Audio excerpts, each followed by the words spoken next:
recording.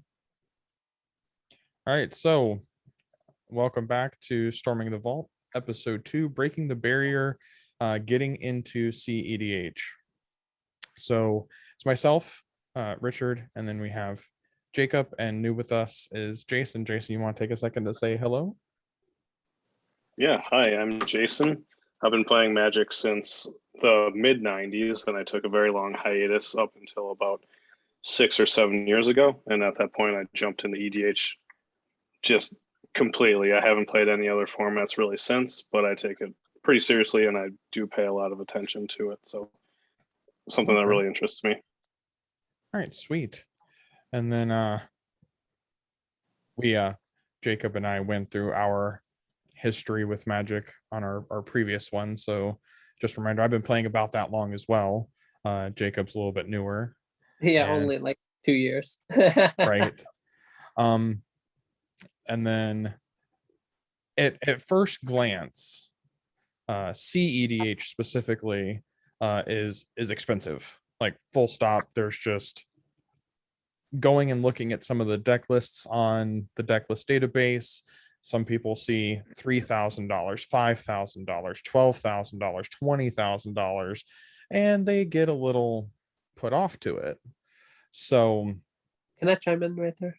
Yeah. So one thing I think maybe you should like take just a second and talk about is like the whole deck database. Like, do you want to talk about that just for a second? Sure. So like, it's a reference website where a variety of deck lists are put up, and those deck lists are maintained by a variety of deck builders. And some people look at it as the end all be all. Some people look at it as a great jump off point. I like it as a reference. Like, what are we seeing a lot? What's new? Kind of get some ideas, get your feet wet a little bit, maybe with looking into cEDH, where people have just put in so much time and effort into some of these decks. Some of them have been up there for years. Some of them, obviously, with newer commanders, just went up a couple of weeks ago. There was a recent refresh to the deck list database. So just lots of great information, lots of stuff to reference. And like I said, a lot of people look at that as where you start and where you go. Cool. Because surprisingly enough, I hadn't really heard of it too much, and I know tons of people that have never even heard of it once. Yeah, so if you go to the competitive EDH Reddit, there is a link to the database right from there. Of course, then the Reddit is dedicated, or I believe it's officially called a subreddit, is dedicated to people who are essentially bouncing ideas off of each other, looking for help tuning a deck, and things like that. Content creators post their podcasts there, hint, wink, wink, nudge, nudge. And so it's a great place to go if you're just trying to research and collect information on top of gameplay videos, on top of the database where you can look at decks and get ideas. Sounds cool.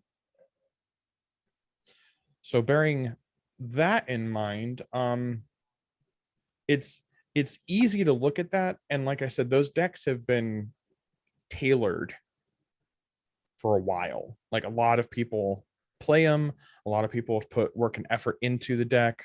Gitrog Monster is a great example of where a community has come together around the commander. A lot of people play it, a lot of people provide feedback on it, and the loops are very intense. That's a lot to keep up with. I know, because I run Gitrog, so it's a lot. It's a fun deck. It is. So now, bearing that in mind, Jacob, you said you built one recently. Which deck did you build out recently? Remind me. I just said kind of. I haven't really finished it quite. It still has some proxies in there, but it's the Elsha, the Infinite Ways, the Jeskai commander. Basically, just a bunch of storm with artifacts, you know. Right on. And then Jason, you had mentioned you got into it, or EDH more so, in the last few years. What was specific that drew you to the format? It was just the format of what the local groups were playing. A lot of my friends were getting into it pretty recently, so it just, everybody I knew who was getting back into Magic was getting back into Magic because of EDH. And at that time, I was working on the road quite a lot, and one of my coworkers played EDH, and that's pretty much all he played. And so as we worked together more and more, we had nothing to do except for play Magic, and we just built commander decks. We built I had probably at my highest like 30 something decks. I've trimmed that back since then, and not all of those were very competitive at all, but that's all we played during that time frame. Right on. And then what would you say was your turning point, or when would you say you really got from the casual side to the more competitive side? I still play casually with my group of friends. Not many of them are very interested in the competitive side of Magic. They just want to sit around, have fun, and jam some Magic, which is awesome. But I think it was around the time where we started to have to quarantine in about March of 2020, when I've been paying attention to it for years before that. It just kind of interested me. But that's the point where I started building out my own deck and getting the pieces I needed to make that happen. And as I saw the prices increase, because Magic was all over the place at that time, like the finances for it were going crazy.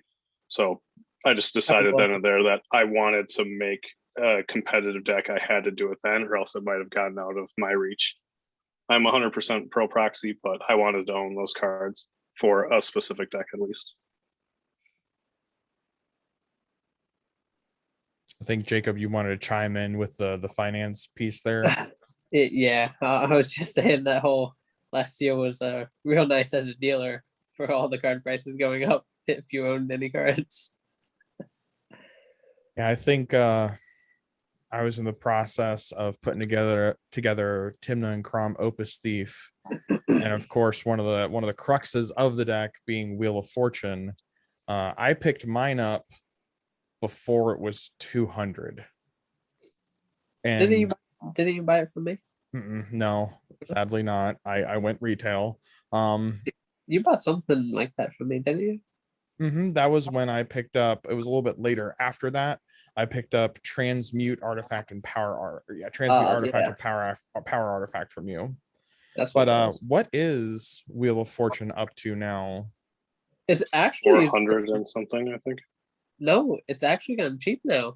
So this is actually a card that I think is actually like cheap to buy again. I saw copies the other day. They're getting down to like $200. And I remember during the spike of here back in January, February, I was selling revised wheels for $500. And I was like, yes, I'll take that. That's ridiculous. So you mentioned, Jason, that you started kind of piecing one together. Just curious, what was the commander you went with first for a competitive deck? I initially started off, there's several puzzle pieces that fell into place for me to decide the final commander that I went with. Initially, I went with the 4-color pairing of Sans Red. It was Timna Thrasios, and that was the initial build out that I had. And the other part of that was I was trying to piece together all the original dual lands, which was just a personal goal I had for myself, was to someday own all of the original dual lands. And at that point, I had a good majority of them. A lot of them had red in it. And so that was kind of disappointing to me that I was playing a competitive deck that I couldn't use all of my revised dual lands in. And so at that point, I just decided I wanted to take all those expensive cards I had. Like you said, you had bought a Wheel of Fortune from retail for like $200. I had been able to find a Wheel of Fortune from my LGS while it was still spiking for, I think, $100. And so I had another red staple for a competitive deck that I didn't have a home for. And at that point, I decided to move from 4-color to 5-color, and I went with Kenrith as my cEDH commander that would hold all of my high-end pieces that I wanted that were competitive as well. Right on. Now, it sounds like you're starting off with the dual lands, but I guess when you originally were looking at building the deck, you didn't have all that, did you? No, I did play in the mid 90s, but we didn't understand the game at all back then. We used to play the game where you could put into play as many lands as you wanted from your hand, and I was playing a mono red deck, so if I ever pulled any of those pieces, they got traded away, and I never owned them. Now, if you were to go back and have that conversation with younger Jason, I'm sure you'd have some different thoughts for him now, right? Oh, absolutely. All my brothers combined our collections when everybody moved out. All the Magic cards stayed at my parents' house, and I'm the only one who went on to get back into Magic. So I inherited that collection, but there was Force of Wills in there, like just stacks of them because they were uncommon at the time and weren't considered very good. And if I were able to talk to myself back then, I would tell myself, here are the cards that are good. Your Lion's Eye Diamond is not a bad card. Just wait 25 years and it'll be worth a couple $100. But I think the game was much different back then. Yeah, I think when it was spiking, when Lion's Eye Diamond was spiking, I picked mine up off of eBay for $225 when it was hovering around $450. I just sold one yesterday, $400. Yeah, that's crazy. Now, I'm sure you looked through and you did research. When you were doing research and looking at it, what kind of things did you come across? Well, the number one card that I would like to own now that I have almost all the duels. I'm missing Volcanic Island, but me and Jacob will have that conversation later. I noticed that every single blue deck had Time Twister in it.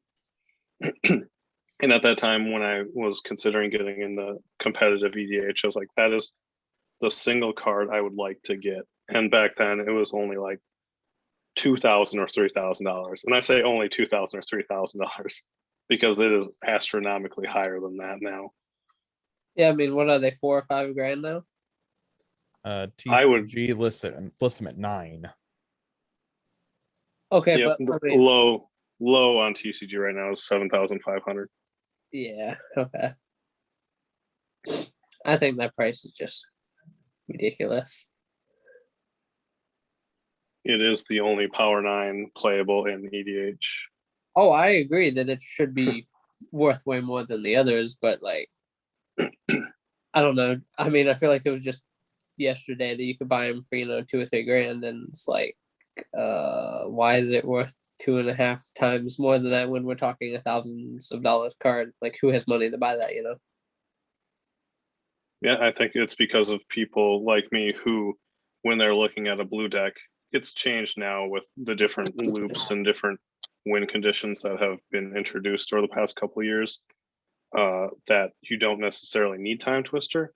But back then it was, you use Time Twister to loop your graveyard into your deck, and you can use like memory journeys, loops and whatnot, but that was just an extra piece that took away from the competitiveness of the deck. So it felt like you were hamstringing yourself when you're trying to be as competitive as possible. Taking a sub card doesn't feel great. I can see that. Yeah, for sure. Surprisingly, I think Time Twister is one of the only Power 9s I haven't owned. I've owned a Black Lotus, but haven't owned a Time Twister. That's one way to do it. Yeah. Yeah. Time Twister is the one card I do not ever foresee myself purchasing for my Joyride deck. I run a pretty crazy Joyride deck, and Time Twister's the one card I'll probably never own for it. So Unless I just give you one day, right?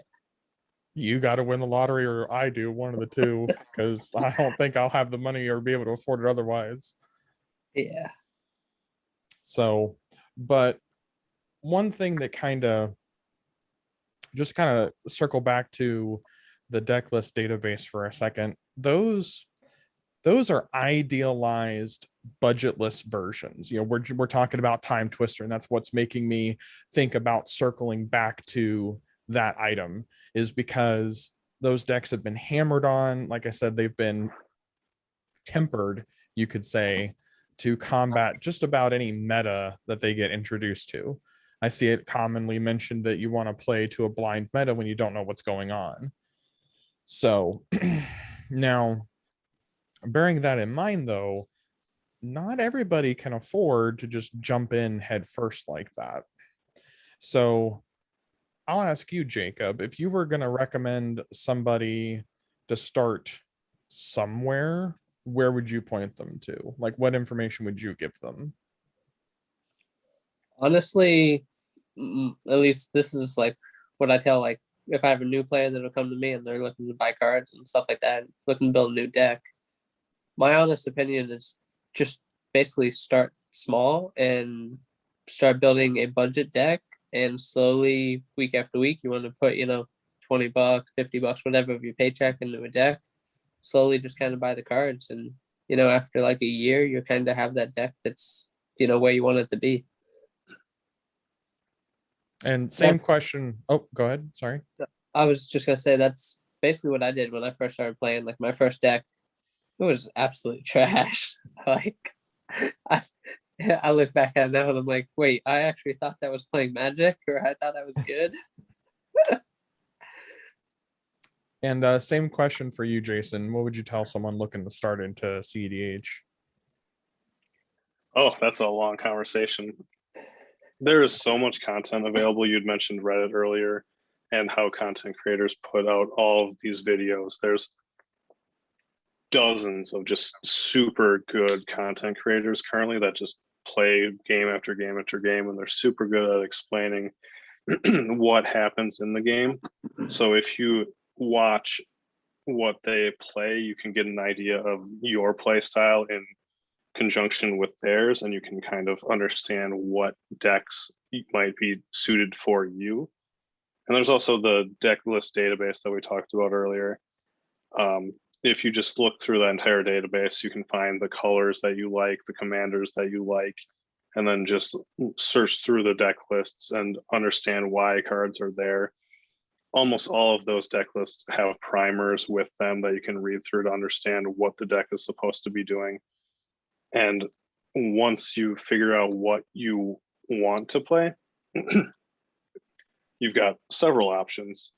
My personal suggestion is to take that deck into like Tapped Out or Moxfield's playtest or whatever playtest option you have available to you, and just goldfish the crap out of it. Like, play 50 games, just not against anybody, and just see how the deck runs, because that'll give you a good idea of what it's supposed to be doing. And if you aren't enjoying that, you're not going to enjoy playing it against other people. Like, if you don't like the cards that you're drawing in your hand, you're not going to like playing them against other people. There's also the option to use like untapped.in, I believe it is, to play against other people digitally. Yeah. You don't even have to own the cards. You can just digitally play against other people and understand how the deck operates against another person. Then if you enjoy it to that point, you can go ahead and just buy the deck depending on your financial capabilities, or you can proxy it. And I'm sure that's a conversation that we're going to get into a little bit further. Oh, absolutely. No. I'm definitely going to be talking about that a little bit more. So now another thing to you bring up a very good point, and I do appreciate the segue. That that's those decks have had that effort put into them. You don't have to start there. You don't have to start with a $3,000 idealized version of Godo or Savala Heart of the Wilds. You don't have to start there. You mentioned the primers too, Jason, and I appreciate that as well, because a lot of these deck curators also put together budget versions, or they reach out in their communities and people have, budget versions that they've built. Then there's the Budget Brews Club. They're a group that specializes in budget cEDH decks, starting at or hovering around $500, which, going from even a 20K deck down to a $500 deck, that's a pretty big leap. Yeah. So that already gets it a lot cheaper. That kind of really reduces the barrier of entry. Now, if someone came to you, Jacob, and said, I wanted to put together this deck list, how would you approach that with them?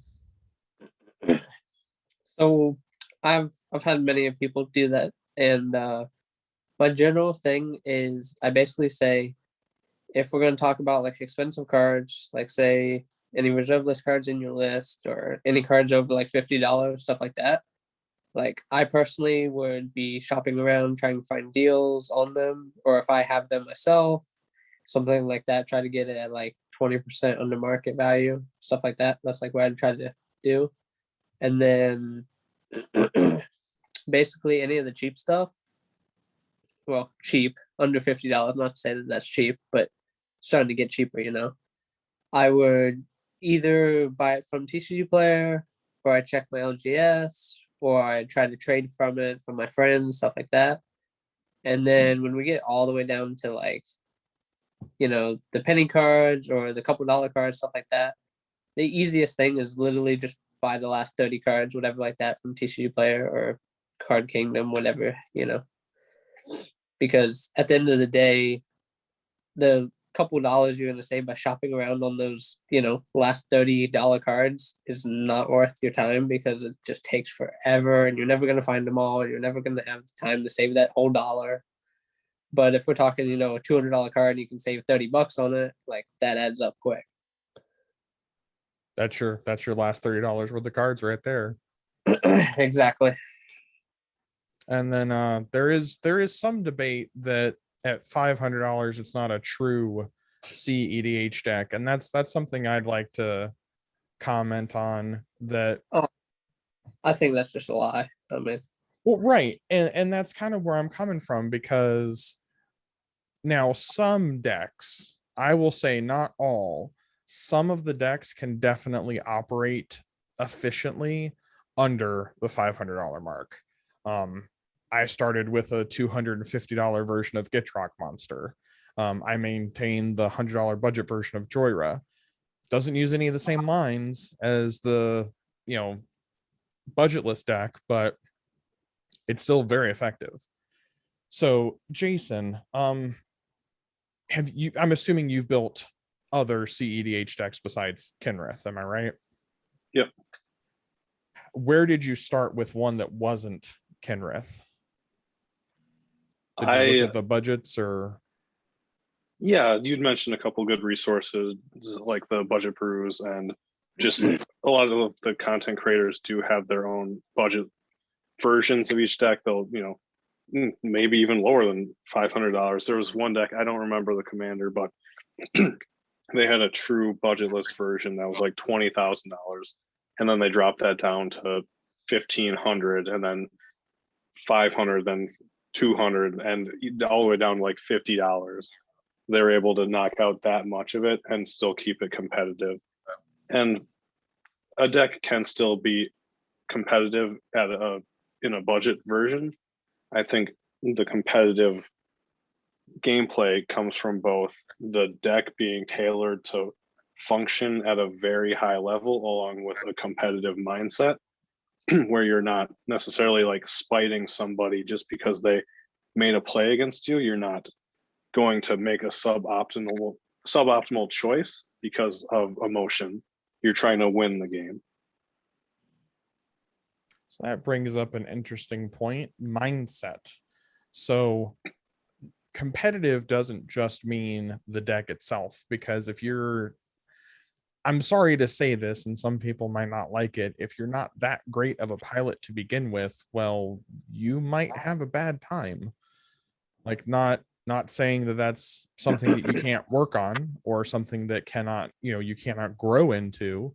But if you don't have the mindset of we all sit down at the table, we all play a game. If you're not there and you're not playing to win that game, you might have a bad time. Yeah. Yes. I was listening to a podcast recently about the most difficult lines in cEDH. It wasn't necessarily the most difficult ones. I believe it was strictly for Inala. Okay. And obviously the Get Rock Monster is its own can of worms. Like that entire line, you need an entire PDF open next to you while you're trying to go through it. But you can be a good player, but you still need to understand all of the lines in the deck. And some of them are very complex and not intuitive. And so being good at Magic doesn't necessarily translate into being competitive. Like you just need to put in the time to learn the deck that you're going to play. And that's how you can take a $50 deck and make it very competitive. You just need to put in the hours and the games to actually understand every single optimal choice in that deck. Yeah. Can I chime in there?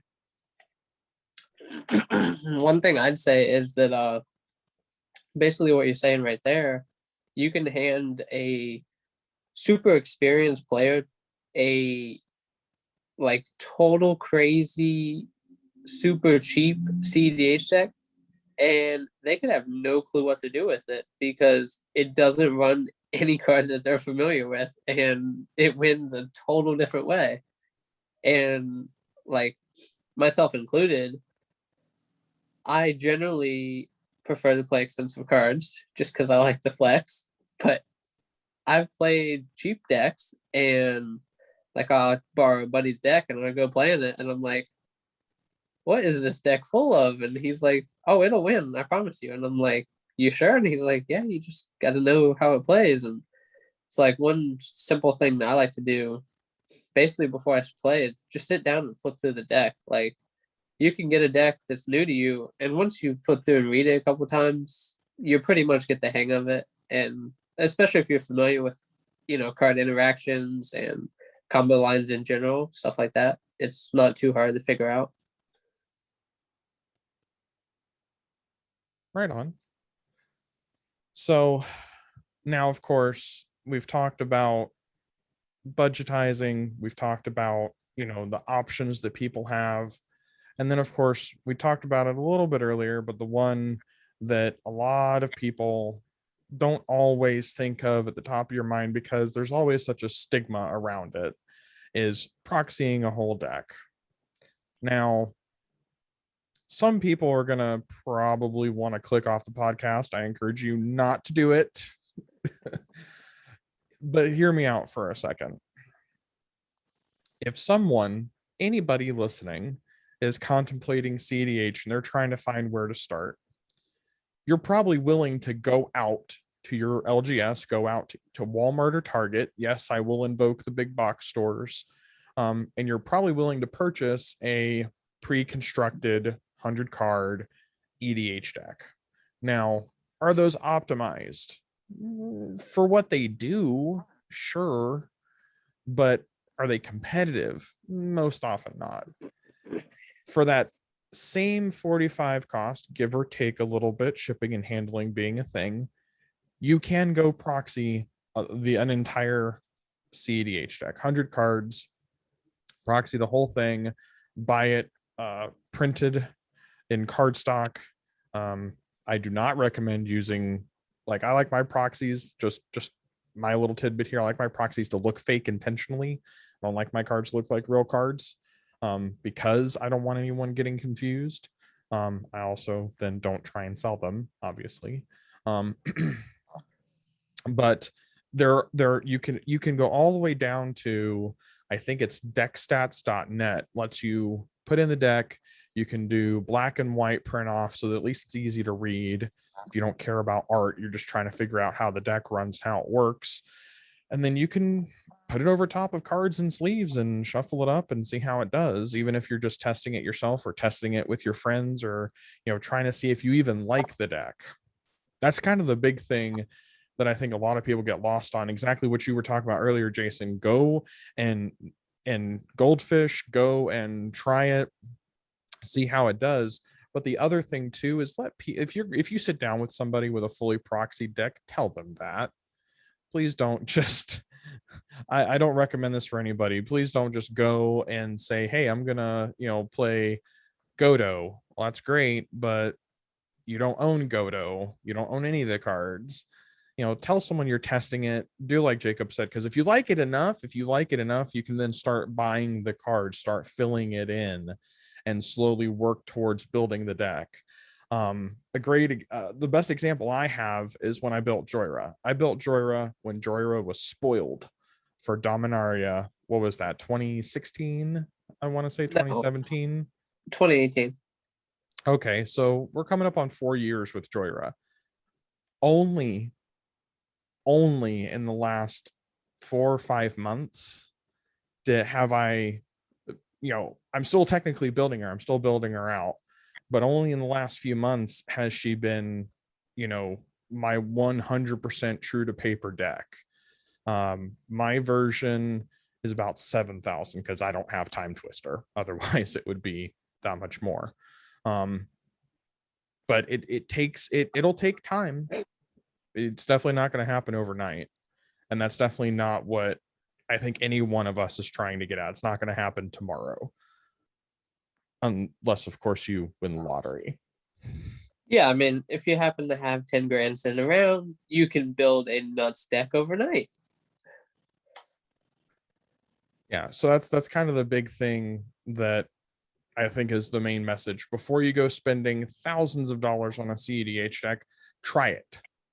And please remember that not every deck started out with that kind of budget in mind. A lot of them got there over time. So, go ahead. I was just gonna say, like, one of my favorite decks was, like you mentioned, Joyra. I used to play my own version. It was my first cEDH deck.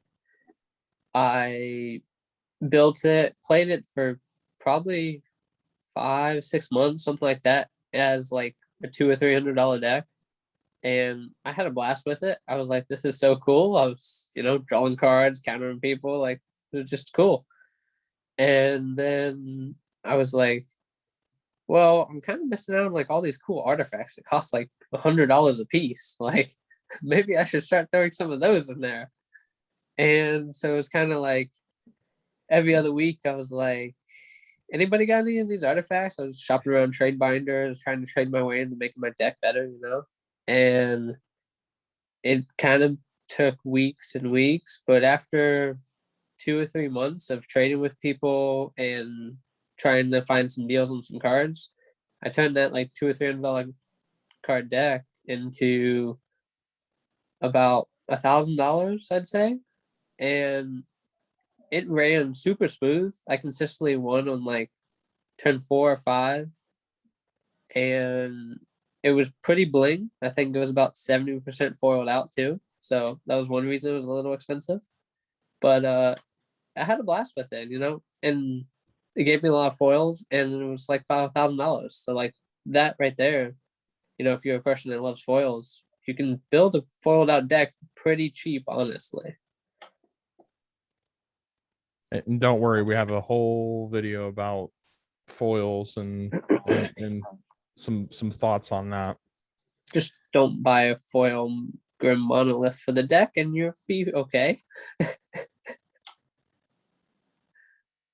Well, ignoring the fact for a second that Grim Monolith, as of this recording right now, is pushing what, $3,000? Yep. Yep. I'm never gonna own one. Oh, okay. I was like, wait, do you have one? I don't. No, I wish I did. No, that's one of the few that I think I'm probably never gonna own in foil. And Felwar Stone, that's a weird one. Dude, that freaking card, you get, I think it's 8th or 9th edition, I forget which, but the foil is like $300 for an uncommon foil. It's the only foil it comes in. But bearing all of this in mind, any closing thoughts, any ideas you got for anyone that might be listening, Jason? Yeah, I would say that if you have any interest in getting in the cEDH, just jump in, proxy the deck, try it out. I'm trying to get my play group into doing it. And I told them, I mean, again, my deck is 100% has no proxies in it, but I just said, pick a deck from the database that you like, or find something that you like and just build it. We can just proxy the whole thing and we'll just have a 4-player pod and you can try it out. So that's all I would say, is that if you have any interest in doing it, just do it, just proxy it. All right. Well, yeah, just to kind of wrap things up and kind of reiterate, lots of resources were mentioned on this podcast. You can check a lot of stuff out. We'll where we can, we will try and include links to the resources that we talked about. So if you're watching on YouTube, just check the fun links and stuff in the description below. And remember, have that conversation with your play group, just like Jason had mentioned. He's trying to convince all of his play group to get into it. Have that conversation.